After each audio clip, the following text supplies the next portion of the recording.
Quando uma relação chega ao fim, muitas dúvidas surgem. Por isso é importante nós entendermos como funciona a separação perante a lei, para que assim você possa garantir os seus direitos. Meu nome é Samantha Alciati, sou advogada especialista em direito civil e neste vídeo eu vou falar um pouquinho sobre divórcio.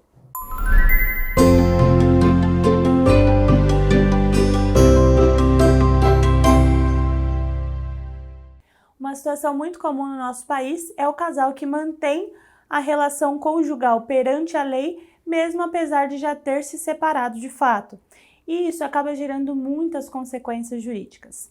A lei do divórcio foi criada em 1977 e passou a possibilitar algumas coisas relacionadas ao tema, como, por exemplo, se divorciar no mesmo dia do casamento, ou o direito de você se casar quantas vezes quiser, ou até mesmo, depois disso, que foi a possibilidade do divórcio feito em cartório. Claro que é importante nós lembrarmos que a dissolução de um relacionamento acaba trazendo aspectos essenciais que precisam ser pensados também, paralelamente ou até mesmo antes da decisão formal por esse divórcio. Com o divórcio, acaba havendo a necessidade de se pensar a respeito de guarda e visitas, caso exista algum filho menor, a obrigatoriedade de alimentos, a famosa pensão, e também divisão de patrimônios, de bens. Então, um assunto é totalmente relacionado a esses outros. Sendo assim, como um assunto que acaba parecendo simples, é um pouco mais complexo do que se imagina e relacionado a tantos outros aspectos, o primeiro passo, na verdade, o mais correto é que os interessados procurem um advogado especialista. Esse advogado vai poder assessorar a todos os envolvidos desde o começo até a resolução de todas as questões. Se existe aí a pretensão ou se o divórcio já foi consumado, mas não foi formalizado na lei, procure um advogado especialista que vai poder te ajudar, vai poder te orientar desde coisas simples, de alterações de sobrenome, a divisão de bens, as questões com os filhos, questões documentais também. Então, a presença de um advogado especializado é completamente fundamental. Mas, afinal, quais são os tipos de divórcio? A. O divórcio extrajudicial, aquele divórcio realizado em cartório. Há o divórcio consensual, mas judicial, e há o divórcio litigioso. Vamos uma breve explicação de cada um deles. No divórcio extrajudicial, existe aí a possibilidade de se resolver a questão da separação do casal de uma maneira mais prática, mais rápida e mais barata. Ela pode ser realizada em cartório. Como funciona esse tipo de divórcio? Para que ele seja realizado, alguns requisitos precisam ser preenchidos. Então, o casal não pode ter filhos menores ou incapazes. Além da questão dos filhos, da idade dos filhos, o casal precisa estar em total acordo em relação a todos os aspectos. Alteração de sobrenome, divisão de bens, datas, enfim.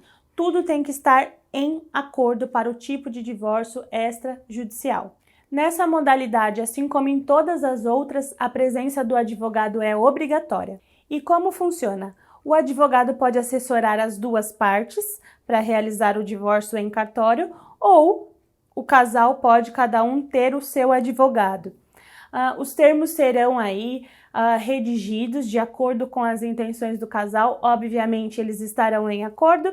Esses termos são enviados ao cartório escolhido pelo casal, que designará aí em poucos dias uma data para que o casal compareça ao cartório acompanhado do seu advogado ou de seus advogados.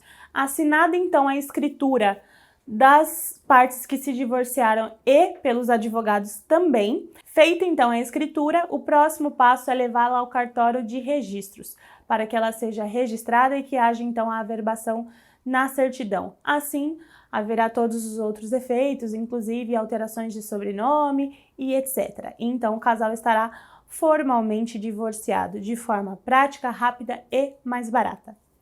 E a outra modalidade de divórcio, o divórcio consensual judicial. Neste tipo de divórcio, as diferenças são poucas. Aqui o casal ainda concorda sobre tudo, o casal colabora, o casal entende o lado do outro, concorda, não tem nenhuma discordância sobre nenhum ponto, divisão de bens, nome, questões de filhos, nada diferente.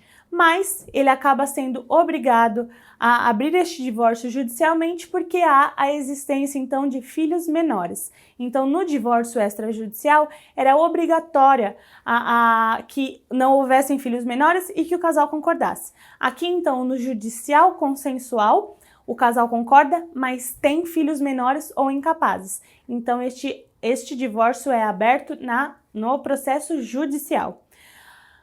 O procedimento é basicamente também parecido. O casal vai entrar num acordo em relação aos termos, às circunstâncias aí relacionadas à separação. O casal também pode contar com o mesmo advogado ou cada um com o seu. Esses termos são levados agora no judicial, não é ao cartório, será levado judicialmente por meio de petição e abertura de ação ao juiz competente. Aqui, neste caso, o casal não escolhe, né, quem é o juiz ou o local que vai tratar aí o divórcio, porque existe a competência territorial já determinada na lei. O juiz, então, recebe esses termos, normalmente, aí, inclusive pela existência de filhos, o juiz pode ser que determine uma audiência, em alguns casos não, determina essa audiência, verifica-se que está tudo certinho e aqueles termos que foram levados ao juiz por 2 advogados ou pelo mesmo advogado é homologado. E o divórcio também é formalizado e aí depois levado para o cartório de registros e acontece a mesma situação. Então também é uma forma mais prática, bacana de se resolver, mas vai demorar um pouquinho mais porque estamos já no âmbito judicial. Mas temos que lembrar, por mais que estejamos no âmbito judicial, aqui o casal concorda. Então, as chances desse processo durar menos do que o litigioso é muito menor, porque não haverão recursos e a outra parte se manifestando contrária e aí respostas, enfim. Então, é uma modalidade também prática, só que não foi feita em cartório devido à existência de filhos menores. E, por fim, existe a modalidade de divórcio litigiosa. Nesta modalidade, pode haver filhos menores incapazes ou não. Aqui o critério é a discordância do casal sobre qualquer ponto. Normalmente, ou é porque uma das partes não quer se separar e a outra quer, ou, na maioria das vezes, é alguma discordância quanto à divisão de bens. Sejam bens móveis ou imóveis, normalmente existe uma discordância e aí essas divergências são levadas aí a um juiz que será imparcial, decidirá e aí nós teremos um andamento processual de praxe, abertura de processo, a parte que abriu o processo faz os seus pedidos aí, a outra parte será citada, terá oportunidade para a defesa, para se manifestar, o juiz com certeza designará uma audiência de conciliação. Se nada for resolvido neste tipo de audiência, existe um outro tipo de audiência que também será designada, e então o juiz chegará aí a um ponto que seja, na visão dele, a maneira justa, uma decisão justa e adequada para que o casal se divorcie, mas tendo aí os seus interesses amparados. Mas afinal, quanto custa realizar um divórcio? Claro que cada caso é um caso, vai depender da modalidade escolhida principalmente. Se for a modalidade extrajudicial, aí o casal terá que arcar com as custas de cartório, né, as taxas que são de praxe. Para cada estado elas sofrem variações. Também acontecerá também o pagamento dos honorários advocatícios daquele profissional que acompanhou o casal, né? Então, por ser uma modalidade mais rápida, mais prática, que no português, claro, dá menos trabalho, menos tempo, né, de dedicação aí, ela é resolvida de forma mais rápida, ela acaba custando muito menos também, tá? Em relação ao divórcio judicial, existirão então as taxas e custas processuais. Também o casal terá que se preocupar com os honorários advocatícios, seja de um advogado só ou dos 2 advogados. É importante também lembrar que podem existir variações de acordo com os bens que estão sendo tratados nos casos, né, seja extrajudicial ou judicial também, e aí algumas variações podem acontecer. Só lembrando que eu mencionei lá no comecinho do vídeo, o divórcio tem tudo a ver também, quando existem os filhos, com guarda, visitas, pensão e divisão de bens. Então há uma relação sempre. Então, quando essa decisão é tomada, esse aspecto precisa ser pensado de uma forma abrangente. Se você quer saber mais, eu também postei vídeos e eu tenho conteúdo gravado sobre guarda e sobre pensão alimentícia também. Eu te convido a você assistir os outros vídeos e entender este assunto de uma forma mais completa. E se você ficou com alguma dúvida, você pode me mandar uma mensagem no meu WhatsApp. Eu e minha equipe estaremos à disposição para te atender diretamente.